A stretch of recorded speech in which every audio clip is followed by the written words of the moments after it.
Welcome to Civics and Coffee. My name is Alicia, and I am a self-professed history nerd. Each week, I'm going to chat about a topic on U.S. history and give you both the highlights and occasionally break down some of the complexities in history and share stories you may not remember learning in high school, all in the time it takes to enjoy a cup of coffee.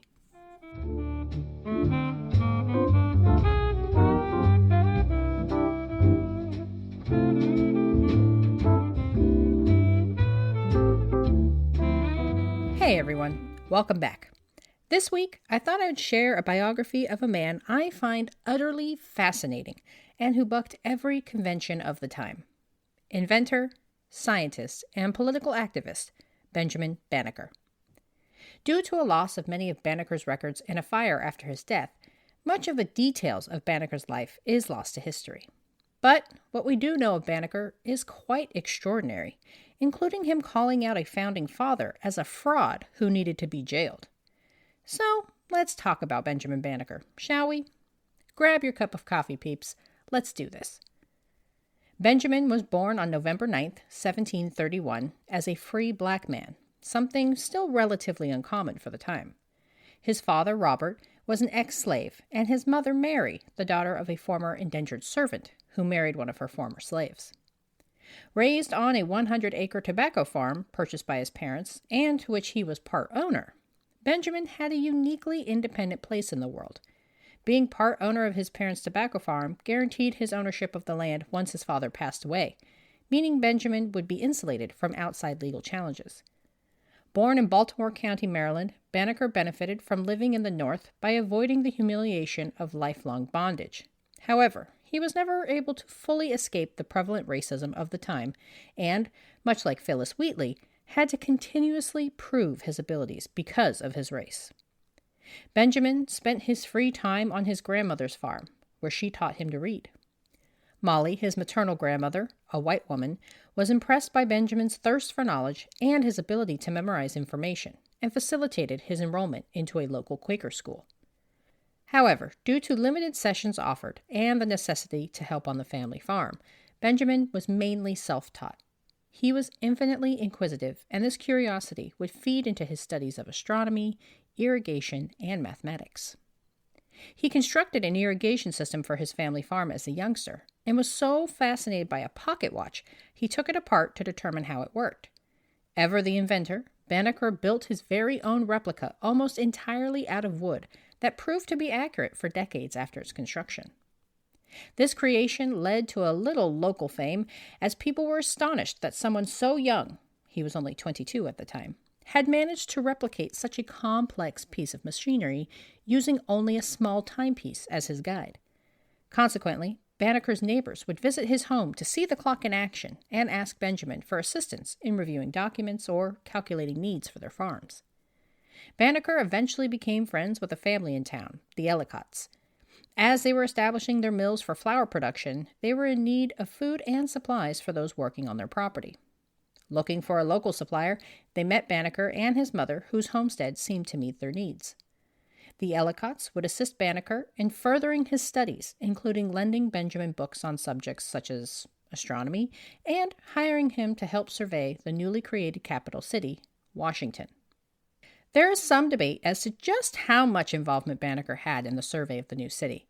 There are rumors that he rewrote the entire D.C. map from memory after French surveyor Charles-Pierre L'Enfant quit, but records indicate L'Enfant did not leave his post until after Banneker returned home. What is known is that whatever level of involvement Banneker had, he left his position as surveyor just after 3 months on the job to focus on another project. Banneker's interest in astronomy led him to publish a series of almanacs from 1792 to 1797. He was able to calculate eclipses and tide predictions, including tide tables for the Chesapeake, which he included in his publication. Being a black man meant that Banneker had to work twice as hard to prove his calculations were correct, and faced doubts in his abilities and rumors of being aided by the Ellicotts, the Quaker family who would help him obtain publishing and work as a surveyor.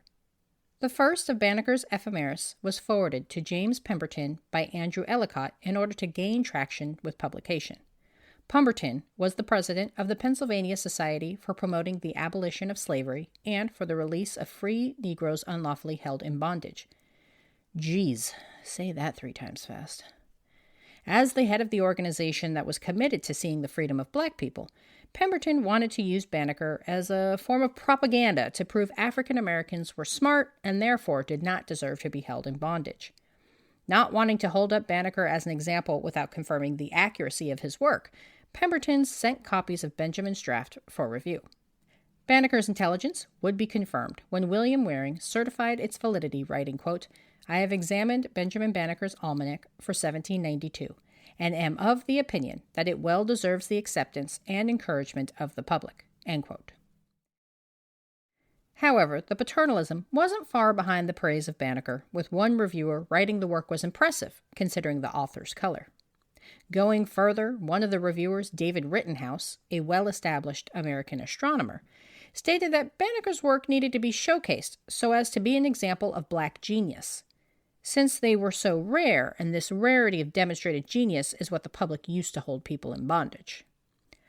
I mean, honestly, could you be more condescending?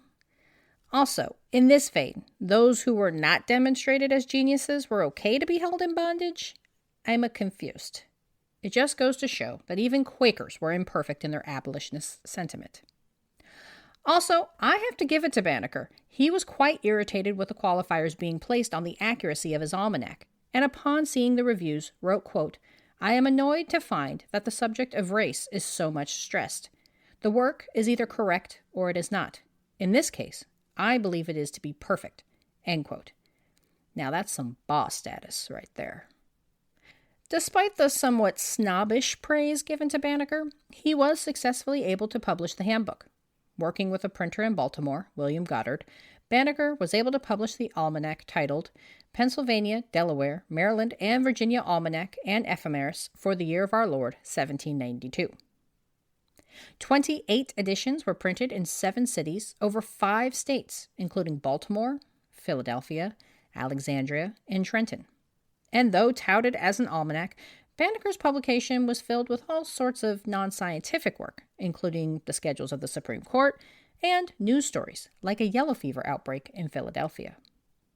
Banneker was also politically active, including essays on slavery in his 1792 publication, including one titled, quote, "On Negro Slavery and the Slave Trade," end quote, originally published in 1790, a work from abolitionists who wrote about the ills of slavery.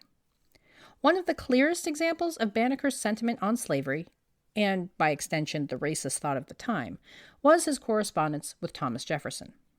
Using the text of the Declaration of Independence to articulate why African Americans should be treated with equity, Banneker sent along a copy of his almanac and took Jefferson to task for his failure to fully recognize his fellow black citizens as worthy of equality under the law.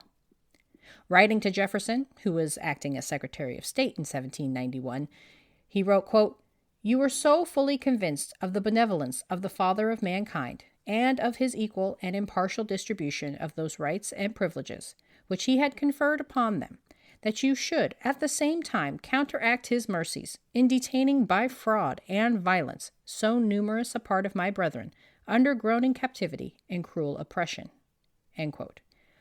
This tone, one of defiance and anger at the injustice of slavery, was very rare for a black man to take in public, let alone in writing to one of the most prestigious Americans at the time. Banneker went even further, suggesting Jefferson should be found guilty of a criminal act.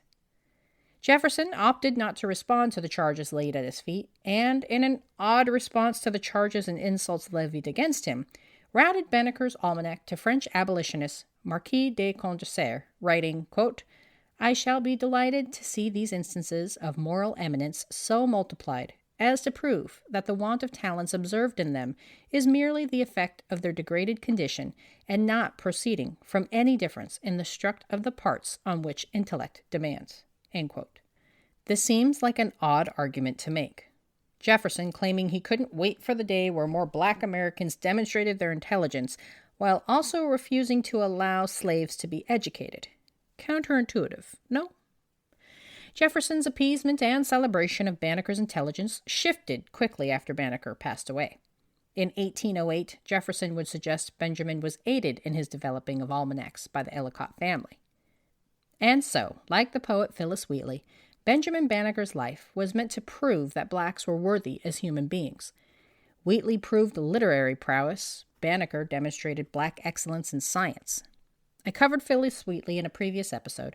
Take a listen to learn more about the mother of African American literature. But Benjamin Banneker, always committed to his pursuit of knowledge, would never marry. He died as a bachelor on October 9, 1806. He was 74. Unfortunately, a majority of Banneker's belongings, including most of his journals and manuscripts, were lost to the fire at his home just a few days after his death. This, in part, contributes to the lack of a robust historical record for one of the first African American scientists and mathematicians in American history. And a testament to just how well regarded he was in his community, Banneker received an obituary eulogizing him as a quiet and peaceful man and one who was known by scientific men as an astronomer and mathematician. And in perhaps one last attempt to demonstrate African Americans were as worthy as their Anglo neighbors, the final lines of his obituary read, quote, Mr. Banneker is a prominent instance to prove that the descendant of Africa is susceptible of as great mental improvement and deep knowledge into the mysteries of nature as that of any other nation. End quote. I hope you've been enjoying Civics and Coffee. If so, please post a review, either on Apple Podcasts or, if you're not an Apple user, there's this website called Podchaser. Your contributions help spread the word about the show. It also gives me so much joy to read your feedback. As always, you can follow me on Instagram, Civics and Coffee, or the Facebook, Civics and Coffee, or even on the Twitter, Civics Pod.